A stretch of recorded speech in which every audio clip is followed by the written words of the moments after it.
저는 수원에 사는 30 후반의 여성입니다. 지금 돌이켜보면 저는 비교적 오랜 연애 끝에 결혼을 했어요. 3년을 함께한 남자와의 결혼이었고 제 주변 친구들은 대부분 1, 2년쯤 만나다 결혼하는 경우가 많았기에 저희의 시간은 조금 긴 편이었죠. 그 시간이 있었기에 이 사람을 잘 안다는 착각도 어쩌면 생겼던 것 같습니다. 그와의 첫 만남은 동네 인근에서 열린 독서 모임이었어요. 사실 저는 그보다 먼저 2년 가까이 다른 독서 모임에 다니고 있었어요. 직장에 다니며 혼자 책을 읽는 게 쉽지 않은 현실 속에서 독서 모임은 일종의 강제성이 되어주었습니다. 책 한 권을 읽고 느낀 점을 모임 회원들과 나누고 다른 사람의 생각을 듣는 시간이었는데 그게 참 좋았어요.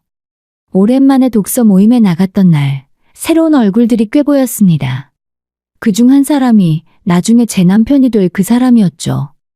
모임이 끝나면 집 방향이 같아서 함께 버스 정류장까지 걷곤 했습니다.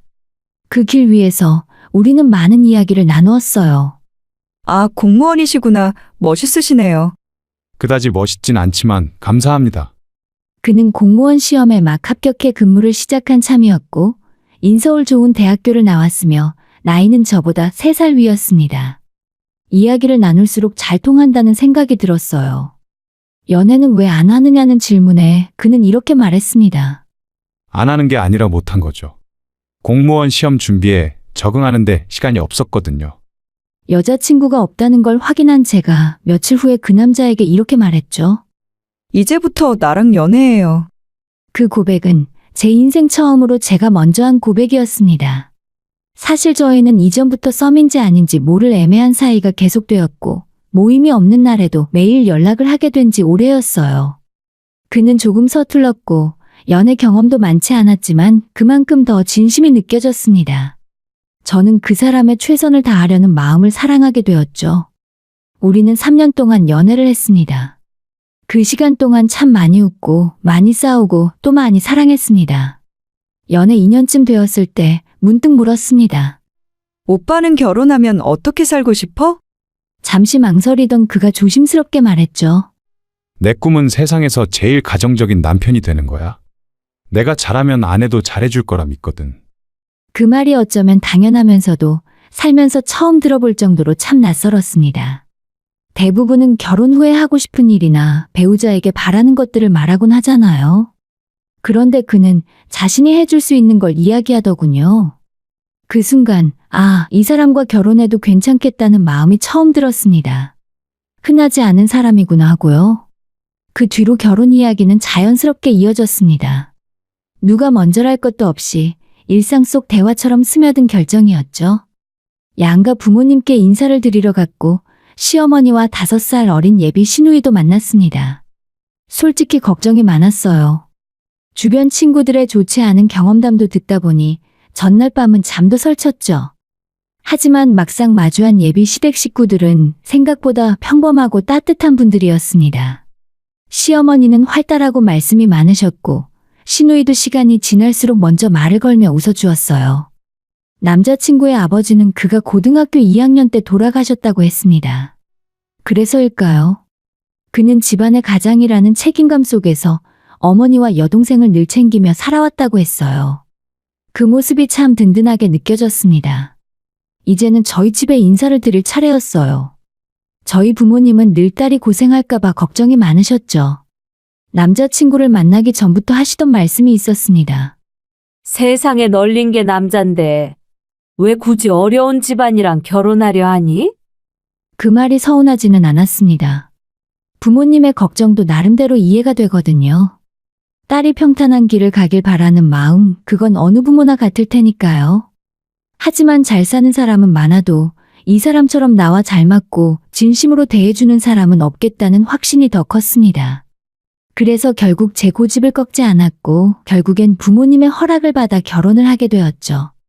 처음에는 걱정이 많으시던 부모님도 직접 남자친구를 만나보시고 나서는 생각이 많이 바뀌셨습니다. 그래, 결혼도 결국 네 인생이니 네가 선택하는 거지. 엄마 아빠는 이제 반대 안 할 테니까 하고 싶은 대로 해. 그 말을 듣는 순간 얼마나 눈물이 날 뻔했는지 몰라요. 정말 감사해요, 엄마 아빠. 우리 진짜 잘 살게요. 그리고 정말 뜻밖의 선물도 받았습니다. 바로 신혼집이었죠. 전셋값이 매매가와 다를 바 없는 요즘, 솔직히 어디 들어갈 만한 곳도 찾기 어려워서 걱정이 많았거든요. 시댁 쪽에선 금전적인 도움을 기대하기 어려운 상황이었기에 친정의 지원은 말 그대로 선물이었습니다. 저는 전혀 모르고 있었지만 약 10여 년 전 부모님이 예전에 분양받아둔 아파트가 있었고 이미 대출금까지 싹 다 갚아서 월세를 주고 있던 곳이었어요. 신혼집 걱정을 하지 않아도 된다는 제 말을 듣고 남편도 놀란 표정으로 저를 바라봤죠. 그 순간 저는 다짐했어요.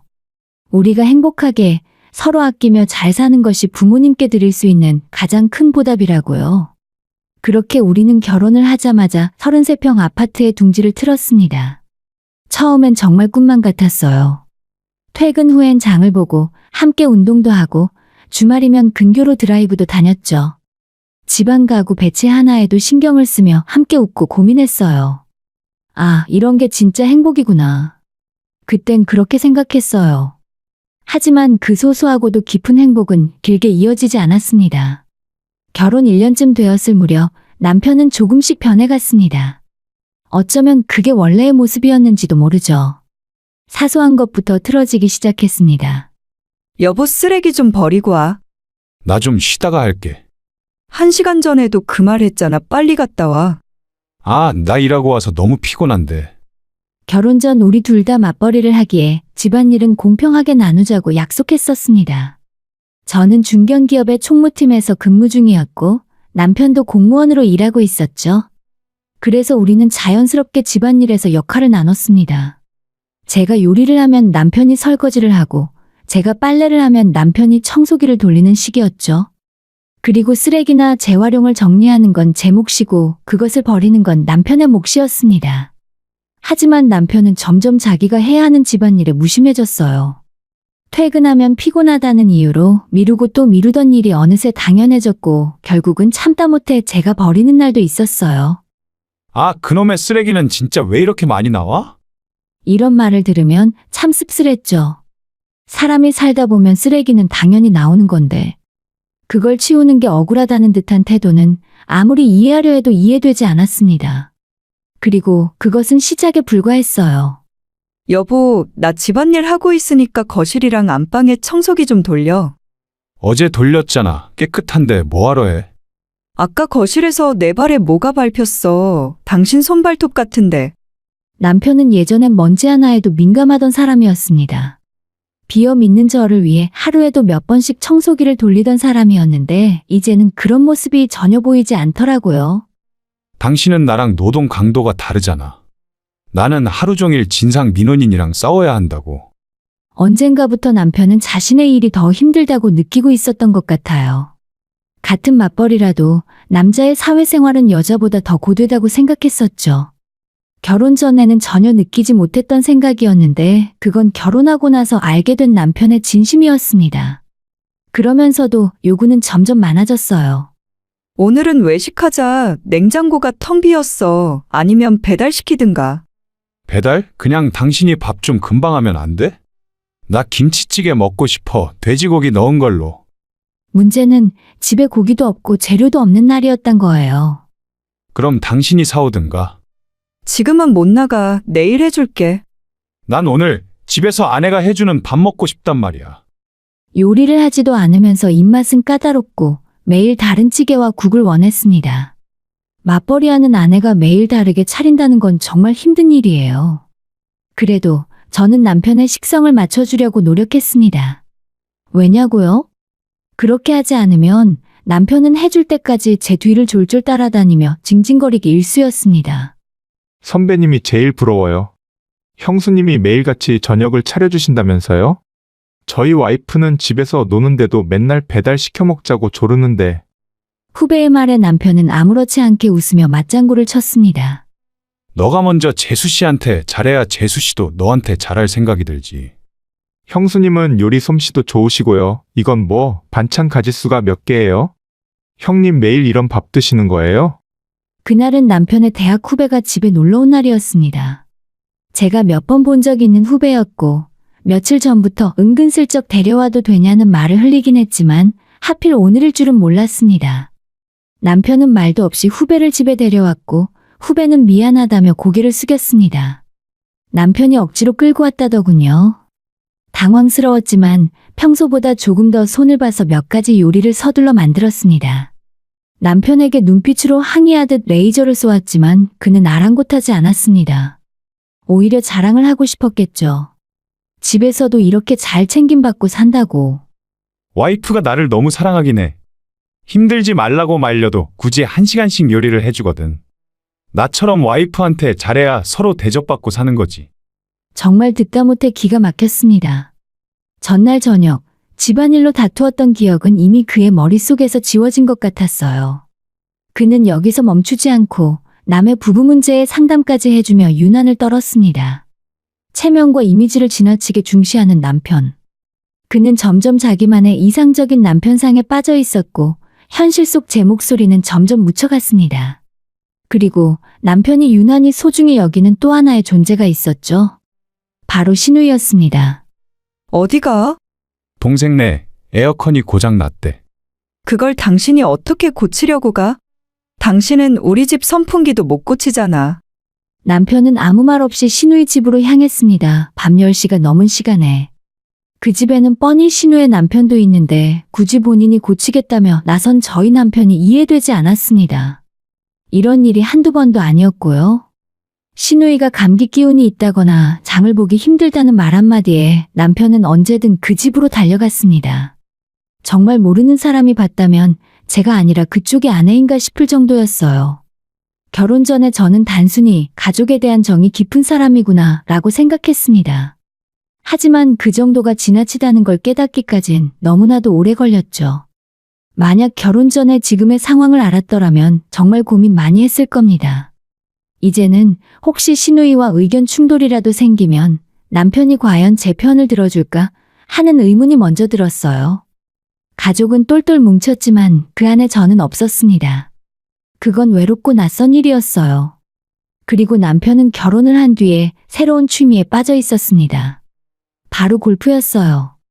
처음엔 친구 따라 스크린 골프를 한두 번 하더니 이젠 퇴근 후엔 연습장, 주말엔 라운딩. 취미 수준이 아니라 일상이 되어버린 골프였습니다. 너 요즘 왜 이렇게 살이 빠졌어? 매일같이 야근하는 거 아니야? 야근은 무슨 야근이에요? 이 사람 요즘 주말마다 골프 치느라 바빠요. 어머님이 뭐라도 말씀 좀 해주세요. 제가 이렇게 말했을 때 남편은 능청스럽게 대꾸했습니다. 예전엔 흥미 없었는데 요즘은 너무 재밌더라고. 나이 들면 취미도 바뀌나 봐. 남편 친구들은 이상하게도 잘 사는 사람들이 많았고 그들과 어울리다 보니 남편도 점점 그쪽 색깔을 닮아갔어요. 제가 보기에는 골프채 가격만 해도 어마어마했죠. 이번 달 골프 관련 지출이 그의 월급을 훌쩍 넘었다는 사실을 말하자 남편은 시큰둥했습니다. 아껴가면서 치면 되지. 요즘은 개나 소나 다 골프 쳐. 하지만 그건 아껴서 될 일이 아니었습니다. 진짜 문제는 따로 있었으니까요. 그 순간 옆에 계시던 시어머니가 조용히 남편 편을 들기 시작했습니다. 요즘 밖에서 사회생활하는 남자들이 골프 치는 건 당연하다더라. 너희 남편이 이제 40인데 골프 좀 시작할 수도 있지.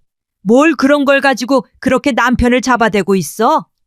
시어머니의 말씀은 예고도 없이 훅 들어왔고 얼마 뒤에는 신우이도 거들었습니다. 그래요, 새언니. 제 친구들 남편도 다 골프 쳐요. 그런 면에서는 너무 생각이 꽉 막히신 것 같아요. 아니, 공무원이 대체 무슨 돈으로 골프를 친단 말인가요? 그 월급에서 대부분을 골프에 쏟아붓고 있는 상황에서 어떻게 저런 말이 나올 수 있는 걸까요? 그게 정말 사회생활이고 필수인 건지 모르겠더라고요. 제 말에 시어머니는 오히려 반박을 하고 나섰습니다. 아니, 얘 듣자 하니 너도 뭐 미술학원인가 뭔가 다니잖니? 너도 취미생활하면서 왜 남편 취미는 못하게 막아? 골프는 나중에 인맥이라도 쌓지. 너는 돈이 썩어나서 미술 같은 걸 배우는 거니? 왜 그렇게 이기적이야? 그 말에 저는 완전히 얼어붙었습니다. 제가 다니는 미술학원은 한 달에 20만 원 정도였고 결혼 전부터 꾸준히 이어온 유일한 취미이자 쉼표 같은 공간이었습니다. 반면 남편의 골프는 장비 구입에 주말 라운딩 비용까지 하면 이미 월급을 초과하는 수준이었죠. 하지만 단순히 비용만의 문제는 아니었습니다. 제가 이 문제에 대해서 이기적이다라는 말까지 들어야 할 정도의 일이었는지 정말 묻고 싶었습니다. 그 자리를 조용히 빠져나와서 집으로 돌아왔고 공교롭게도 얼마 지나지 않아서 회사 일이 바빠져서 미술학원을 그만두게 되었어요. 시어머니가 바라던 대로 된 셈이었죠. 자세한 사정을 모르는 시댁 식구들은 제가 자기들 말을 듣고 학원을 포기한 줄로만 알고 더 기세등등해졌습니다. 그 무렵부터 시댁은 새로운 요구를 하기 시작했어요. 바로 아이였습니다. 결혼 전에 우리는 분명히 아이를 낳지 않기로 합의하고 결혼을 했던 딩크 부부였어요. 그런데 언제 그랬냐는 듯 아이를 가져야 한다며 재촉이 시작됐죠. 어머님, 저희 회사는 애 낳으면 퇴사해야 해요. 법으로는 아니라지만 눈치 보여서 쫓겨나는 게 현실이에요. 실제로 그런 분들 제가 여러 봤어요. 그럼 너는 집에서 애 키우면서 그냥 놀겠다는 거야? 일은 왜 안 해? 하나 키운다고 유세 떨면서 하루 종일 빈둥대게? 안 나가겠다고 버텨. 만약 회사를 그만두더라도 마트 캐셔라도 나가서 일은 해야지. 그럴 거면 애 낳기 전에 옮겨 출산휴가 쓰면 되잖아. 시어머니는 갑자기 버럭 화를 내셨고 남편은 옆에서 까마귀 고기라도 먹은 듯 시어머니의 말에 일일이 장단을 맞추기 시작했습니다. 저는 더 이상 참지 않았어요. 그게 그렇게 쉬웠으면 잘리는 사람이 있었겠어요? 제가 잘 다니고 있는 직장을 왜 계획에도 없는 아이 때문에 옮겨야 하는데요? 그리고 우리 애 안 낳기로 약속했잖아요. 왜 말을 바꿔요? 워낙 단호하게 말했기에 그 문제로 더 이상의 언쟁은 없었지만 그 뒤로 남편과 시어머니는 끊임없이 다른 방식으로 불만을 드러냈습니다. 틈만 나면 아이 낳고도 잘 사는 사람들 이야기를 제 앞에서 꺼내기 시작했죠. 저는 두 귀를 닫고 살았습니다. 듣고 싶지 않았고 들을 가치도 없다고 느꼈기 때문이에요. 그 와중에 시누이는 임신을 했고 얼마 후에 출산까지 하게 되었죠. 처음에는 솔직히 마음 한켠으로 이렇게 생각했습니다. 이제 시어머니와 남편의 관심이 그쪽으로 쏠리겠구나. 다행이다. 하지만 그건 정말 순진한 착각이었어요. 누구라도 아이 하나 낳으면 시댁에서의 간섭이나 눈치가 조금은 덜해질 거라 생각했습니다. 하지만 현실은 제가 예상했던 방향과는 정반대로 흘러가더라고요. 할 말이 있으니 시댁에 좀 들러라. 라는 시어머니의 연락을 받고 남편과 함께 갔던 날. 그날은 시누이가 조리원에서 막 나온 지 일주일쯤 지난 시점이었습니다. 그날 시어머니는 무심한 듯 그러나 아주 분명한 어조로 이렇게 말했습니다. 내가 생각을 좀 해봤는데 말이다. 너희 아파트랑 지영이네 아파트랑 당분간 좀 바꿔 사는 게 어떠냐? 네? 그게 무슨 말씀이세요? 도저히 제 상식으로는 이해가 되지 않는 말에 저는 다시 묻지 않을 수 없었습니다. 그런데 시어머니는 짜증이 섞인 말투로 대꾸했죠. 뭘 되묻고 그래? 방금 내가 한 말 그대로야. 둘이 몇 년만 집을 바꿔 살으라고. 지영이가 애도 낳았는데 좁은 집에 계속 살긴 너무 힘들잖니. 너희들은 둘뿐이니까 18평도 충분하지 않겠어? 저는 너무도 당황스러워서 말이 나오지 않았습니다. 지금 이게 정말 진심으로 하시는 말씀이야? 머릿속에서 여러 번 되묻는 사이 남편을 돌아보았습니다. 당신이 뭐라고 말 좀 해봐. 왜 가만히 있어? 남편은 잠시 말을 망설이다가 이내 침을 삼키고 조심스레 말을 꺼냈습니다. 당신도 알잖아. 내 동생이 몸도 약한 편이고 임신 기간 내내 힘들었고 출산도 어렵게 했잖아. 그런 상황에서 또 좁은 집에서 애 키우면서 스트레스까지 받으면 어떡해? 우리야 애도 없고 집에 있는 시간도 얼마 안 되니까 한 2년 정도 조카 커서 어린이집 다닐 때까지만 바꿔 살면 안 될까? 저는 그 순간 가슴속 어딘가에서 뭔가 무너져 내리는 소리를 들었습니다. 대체 내가 왜 그래야 하는데? 당신 기억 안 나? 그 집은 우리 부모님이 해주신 신혼집이야. 기억하지. 그러니까 이렇게 부탁하는 거잖아. 강요는 아니고 그냥 우리 한 식구니까 서로 조금씩 배려하면서 살아야 하지 않겠어? 명의를 달라는 것도 아니고 그 정도는 해줄 수 있잖아. 그 순간 저는 알 수 있었습니다. 이 사람은 제가 감내해온 것들에 대해서 진심으로 고맙게 생각하지도 않고 제 입장에서 한 번이라도 제대로 생각해 본 적이 없다는 걸요.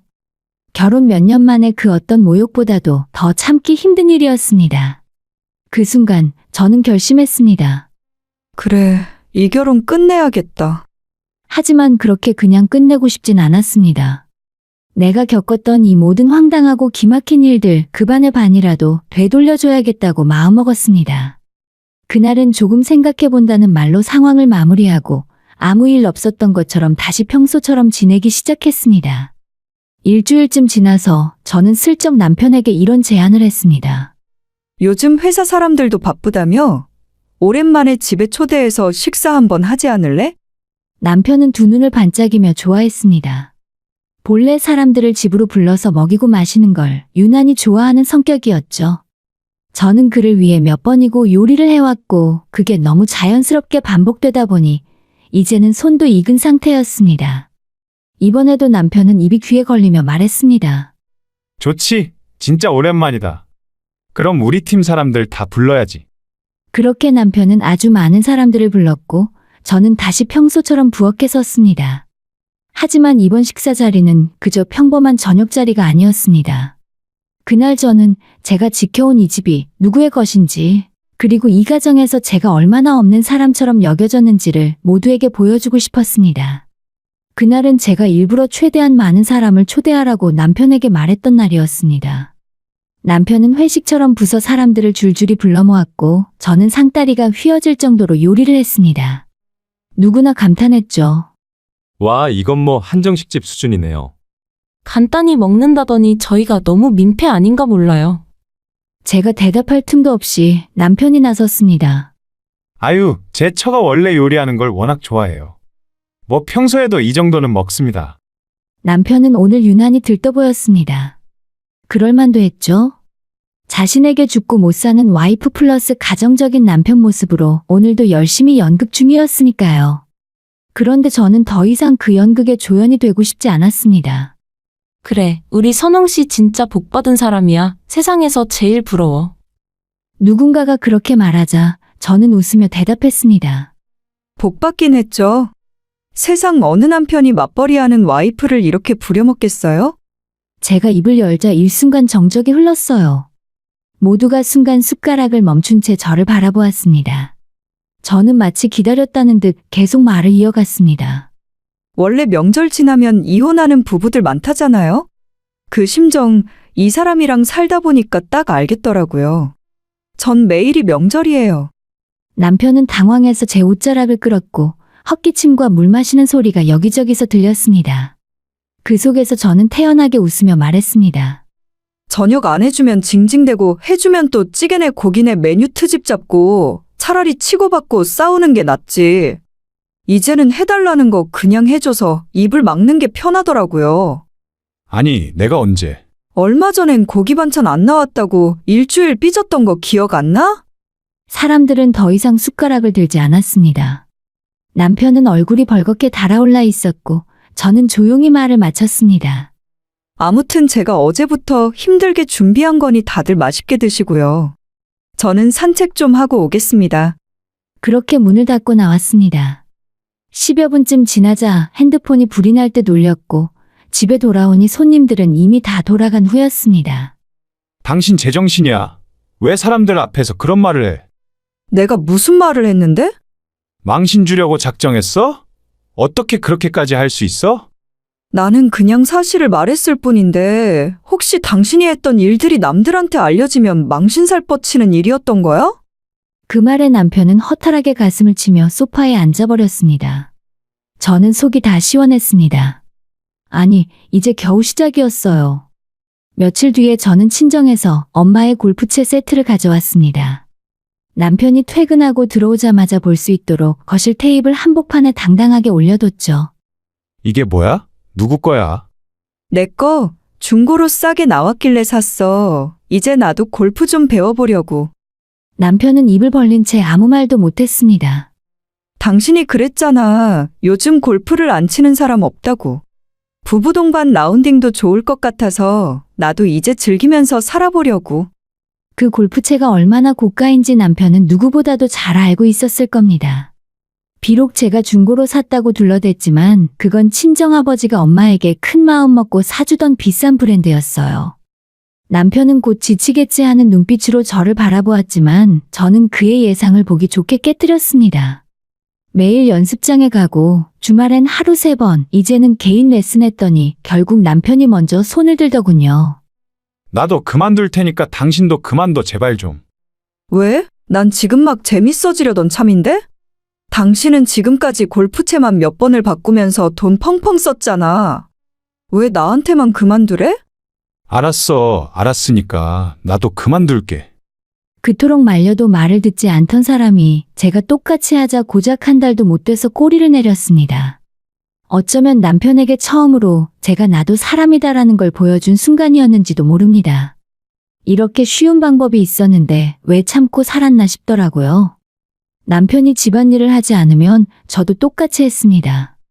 일부러 야근을 신청해서 더 늦게 들어오고 집이 엉망이 되든 쓰레기가 쌓이든 그냥 내버려뒀죠. 남편이 스스로 못 견디게 될 때까지 손도 대지 않았어요. 저녁도 더 이상 차리지 않았습니다. 나 이제 바쁘고 힘들어서 저녁 못하겠어. 그래서 밥을 아예 안 하겠다는 거야? 맞아. 난 구내식당에서 저녁 먹고 들어올 테니까 당신도 알아서 하든가. 이후로 남편은 퇴근 후 집에 와서 햇반에 컵라면을 돌려 먹으며 청소도 되어 있지 않은 지저분한 거실에서 외면당한 채 살아야 했습니다. 저는 마치 그를 공기처럼 여기며 살아갔어요. 그렇게 묵묵히 무시하는 날들이 한 달쯤 이어졌을까요? 드디어 남편이 두 손 두 발 들고 제 앞에 무너져 내렸습니다. 제발 당신 나한테 왜 이러는 건데? 뭐 불만 있으면 말을 해. 사람 피 말리지 말고. 아니, 나 지금 너무 편해. 이대로가 딱 좋은데. 앞으로도 계속 이럴 거야? 계속 이럴 거야. 난 불편한 게 없거든. 남편은 절 붙들고 소리를 질렀다가 애원했다가 화냈다가 마치 감정이 무너진 사람처럼 오락가락했습니다. 그 순간 저는 이렇게 생각했어요. 아, 이제야 네가 그동안 내가 힘들었던 마음을 아주 조금은 이해했겠구나 하고요. 결국 그는 무릎까지 꿇다시피 하며 빌기 시작했습니다. 그냥 다 내가 잘못했어. 뭐가 잘못인지 몰라도 다. 제발 그만 좀 해. 돌아와줘. 이제 와서 제발이라는 말을 하니 신기하네. 내가 얼마나 그 말을 삼키고 살았는지는 알고 있어? 그리고 그날 밤 그토록 삼켜왔던 모든 말들을 저는 하나하나 꺼내기 시작했습니다. 지금 생각해보면 그건 이혼을 통보하는 말이 아니라 나 자신을 회복하는 의식 같은 거였던 것 같습니다. 그리고 우리는 2달 후에 결국 협의 이혼했습니다. 결혼 전 남편이 입버릇처럼 말하던 세상에서 가장 가정적인 남편이 되는 것이라는 그 꿈은 산산이 부서졌습니다. 아니, 애초에 그저 꿈이었는지도 모르죠. 이혼 서류를 접수하고 마지막 인사를 나누던 날, 남편은 세상이 다 무너진 사람처럼 눈물을 펑펑 흘렸습니다. 난 네가 이렇게까지 생각하고 있었는지 몰랐어. 그럼에도 그는 끝까지 변명과 설득을 멈추지 않았습니다. 하지만 이미 너무 늦었죠. 우리 사이의 끝은 생각보다 오래전부터 시작되고 있었던 겁니다. 그리고 이혼 후에 지인을 통해서 남편의 소식을 전해 들었습니다. 최근에는 어깨가 축 늘어진 채로 회사를 다닌다더군요. 한때는 다정한 남편으로 통했지만 이제는 와이프를 부려먹다 이혼당한 남자로 사내에서 회자되고 있다고 했습니다. 그제야 깨달았을까요? 배려와 희생은 강요하는 것이 아니라 존중에서부터 비롯된다는 것을요. 그가 그렇게 입에 달고 살던 말처럼요. 저는 이제 그가 사라진 집에서 조용하지만 편안한 삶을 살아가고 있습니다. 아침에 일어나서 해가 드는 창문을 바라보는 일상과 저녁에 스스로를 위해 차려낸 소박한 식사. 주말에 걷는 산책길과 조용히 책을 넘기는 시간들. 부모님께는 마음이 쓰이지만 그분들도 아마 제가 불행하게 결혼 생활을 이어가기를 바라지는 않으셨을 거예요. 이제는 누구의 아내가 아니라 그냥 나 자신으로 살아갑니다. 제 이야기를 끝까지 들어주셔서 감사합니다.